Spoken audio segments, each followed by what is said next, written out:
Well, hello folks out there in YouTube land. Got a behind enemy lines video for you. That's right, I had to go over to Carolina and get some information for you and get some video and all that good stuff. And needless to say, it was not easy.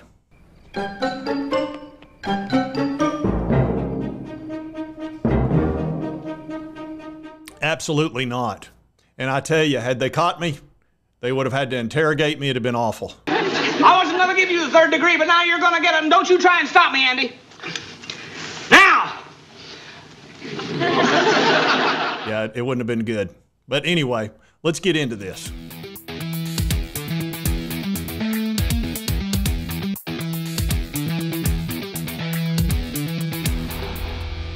All right, now in this first video, this is a guy that covers South Carolina.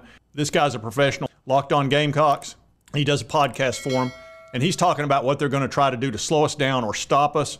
And I'm going to let you hear what they're talking about over in South Carolina, also what they're concerned about and what they're probably going to focus on. To dive into Tennessee's offense, and we're going to talk about why it's their ground game, not necessarily the passing game, that South Carolina needs to prioritize stopping on Saturday night. We'll talk about which players will play a vital role in doing that, because while many people think of Tennessee's offense as this high-flying offense that's built completely off of explosive passes deep down the field, and to a certain extent that is still the case, in 2023, that is not exactly this Tennessee Volunteer offense. Josh Heupel and the Volunteers have prided themselves on being an offense that is well balanced, a team that can both run the football and pass the football effectively. And last year, obviously, they were known for their deep shots that they took down the field to guys like Jalen Hyatt and Cedric Tillman.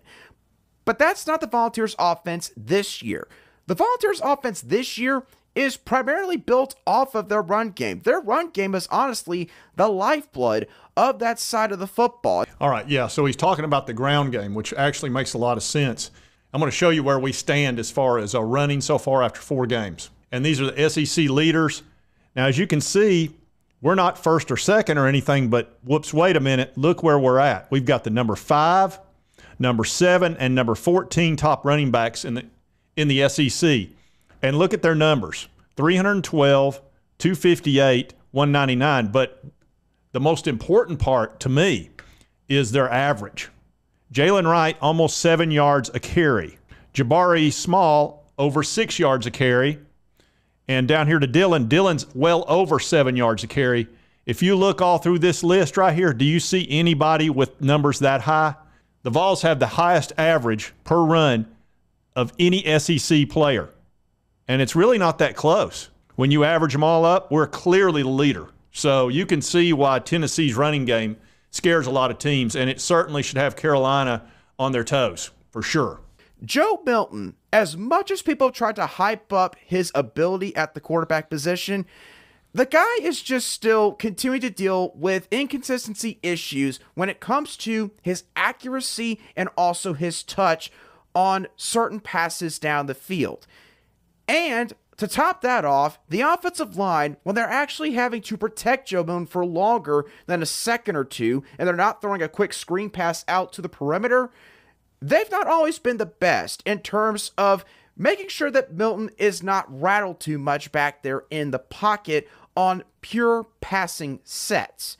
So, because of that, this Volunteer coaching staff has pretty much made the decision, based on the film I've watched, that they are going to lean on their trio of running backs in Jalen Wright, Jabari Small, and Dylan Sampson. All right, so it sounds like what they're going to probably try to do is stop the run and try to put a lot of pressure on Joe and force him to beat them with his arm, which means he'll have some opportunities. If you saw last week's game, South Carolina against Mississippi State's quarterback threw for 450 yards. So that defensive backfield is porous, not unlike the Vols have been over the last 2 years. So we're going to have to hit some big ones, and I think there'll be opportunities to do that because they're not going to be able to play soft and play the run too. They're going to have to choose. So it sounds like there'll be a lot of one-on-one, and we've certainly got guys that can beat almost any defensive backfield. We've got plenty of speed, that's for sure. And our guys do have good hands. I've seen it over the years. So it sounds like that'll be the goal. Now, the Vols will still have to run the ball, and if Joe's knee's not too bad off, he should be able to run as well. I did a video today. The guy ran 21.3 miles per hour, which is crazy fast for a quarterback that's 6'5", 235. That's elite. So it sounds like that's what their plan is. But now we're going to get into another video. This is a guy that I sometimes watch when it comes to South Carolina football, because he's got usually a pretty good take, and he can sometimes be pretty funny. If you're a Tennessee fan, but I mean, they're ready to jump off a bridge too, and they're ready to fire the whole. I mean, I've seen people ready to fire Josh Heupel already. They're ready to just throw in the towel on the season. Bros, you lost one game. You lost to Florida on the road. You have lost to Florida on the road in the swamp multiple times over the years. This is not anything new. How dare you! You can come back from it. It's only one loss. They were ahead 31-0 yesterday over UTSA at halftime. They ended up winning 45-21. I think it was 45-14, something like that. 45-14, I think it was. So a pretty solid win over. Now, I mean, let's just face it. That's another one of your problems. There is not just so much Joe Milton not being there. It's those receivers not being there anymore.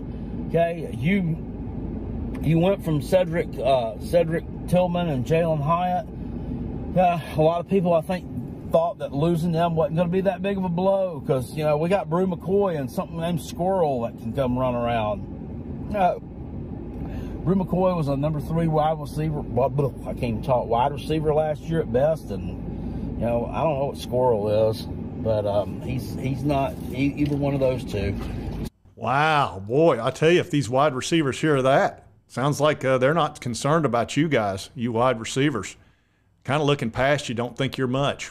Well, I hope that doesn't upset you and get you all fired up and want to really show South Carolina what's up come 7:30 at Neyland. Sounds to me like maybe you just got served. Okay, all right, we got served. So now, I guess, it's on. Yeah, oh yeah. Yeah, we just got served. Big time. The receivers really got served, and so did Joe. So I guess, look, it's on. That's all it can be. This will be a very interesting night. Let's see what else he's got to say. But we're going in there Saturday night, and I think it's going to be a slugfest. I think it'll be a rock fight, and I think the Gamecocks are fully capable of winning. I'm not one bit intimidated, not one bit scared. You will be. You will be. I don't care that South Carolina whipped their ass last year. You weren't ready to play last year. So you better have your head on a swivel this year if you expect to get some kind of win over the Gamecocks, because they're not going to go up there to just pussyfoot around with you. Oh, yeah. It looks to me like the gauntlet's been thrown down. So we'll see if the Vols are up to it. I think they will be. I certainly think the crowd will be. And I expect them to be extremely loud and to interfere as much as possible in that game. Now, let's see the two guys that we're going to have to deal with. And the guy that's playing, in my opinion, the best of any player out there is Spencer Rattler. I think he's playing the best of any SEC player. And that, I'm going to have to include Jaden Daniels in that. I'm going to put Spencer Rattler above him. And the reason I would do that's a couple things. Jaden Daniels has a better team around him and a better offensive line. Spencer Rattler has been sacked a ton, like 17, 18 times. He got 9 sacks against North Carolina. So their offensive line has struggled, and yet he's still completing 74% of his passes, which is crazy good. He's averaging close to 10 yards, and he's really playing well. To give you an idea where our guy is, Joe Milton, he's sitting number 10 out of 14, and he's hitting 62% of his passes. That needs to be higher. He needs to be in the high 60s. He's had 8 touchdowns and 1 interception, and he's been sacked 4 times. But again, look here, Spencer Rattler's been sacked 16, which is the most of any SEC player in the league. And Joe Milton's been sacked almost the least. One other player's been sacked less, and that's Connor Wegman with 3, and Joe's had 4.